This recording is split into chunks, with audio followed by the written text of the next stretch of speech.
Pondok RT 1 RW 1 Desa Manjung.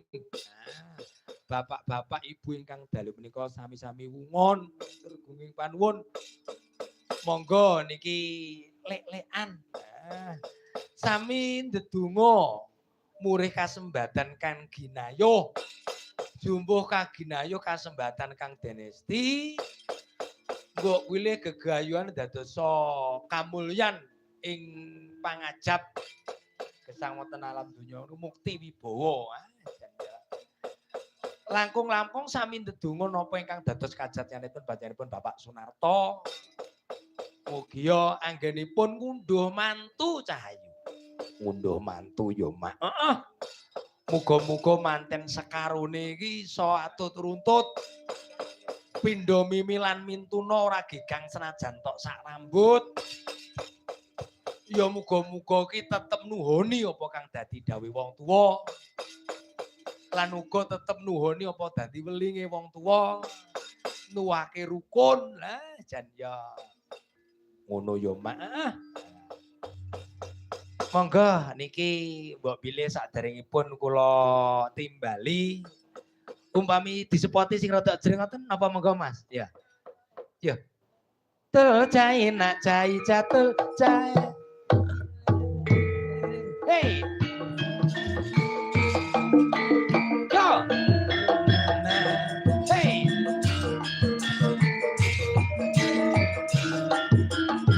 Yo yo.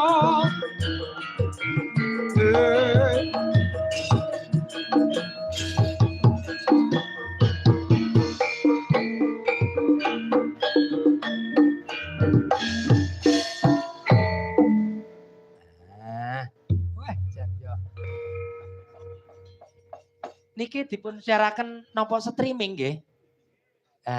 Streamingnya napa Mas? Oh nggih. Matur mbah nuwun. Niki mbok pilih dipun streaming mugi-mugi nggih tambahi seduluran. Lan ugi sound system matur Bapak sone jan enak. Matur gunging panuwun. Mbok pilih ingkang salajengipun Mbak Yu. Wah, ketoke aja kok nglingip. Nglingip ya, Mak. Iki ketoke ya ulung palakrama iki tok ya, perak gadis iki ya. Guyune iki ketok guyune iki lho ya. Sugeng dalu Mbak Yu. Wilujeng dalu Biyong Jangik Mbak Limbo. Jan ya suwantene jane aja iki marahi teratapan, Mak. Tenan ya. Kepareng asma sinten menika? Mbak Yu. Kula Nur Hirman. Nur Hirman. Nur iki kok Hirman kok lanang gitu gitu. Napa mboten pareng? Nggih pareng aja kok mbiyen iki mamane air lanang terus tibake. Kisah masa lalu. Oh ngaten. Nur Hirman. Nah. Niki ngapunten menika yuswa pinten menika Mbak Nur Hirman? Kula to? Nggih. Alah wong 20 dereng genep. Wah, alah 20 rong genep. Jebul ya sik kenyo ae. Berarti ki dereng palakrama menika. Wah, alah. Jan ya cacat.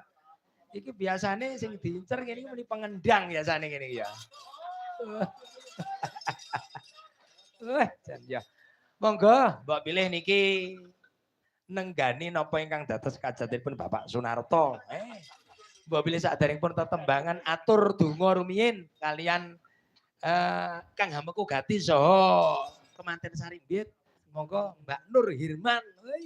Doa kagem temanten kekalih nggih mugi-mugi dadi pasangan ingkang sakinah mawaddah warahmah. Amin, amin ya rabbal alamin. Pripun niki Biyo? Nggih, ya diterusne anggone lelipur. Weh kaya ngapa? Kaya ngapa ya, Mak? Kaya apa iki Mbak Nur Hirman. Weh jan ya. Iki biyen tipake apa? Tipak Hirman ngono piye ta ya ya. Ketoke ngono iki. Bar Hirman ngono bar apa ya iki bojone Hirman. Basa tak tambahi kok malih dawa metokan. Heeh, monggo, ayo. Niki monggo menawi bawa nggih dipun krasakaken niki mbok pilih wektune sik wah tak sik jam pinten nggih jam 11 ae.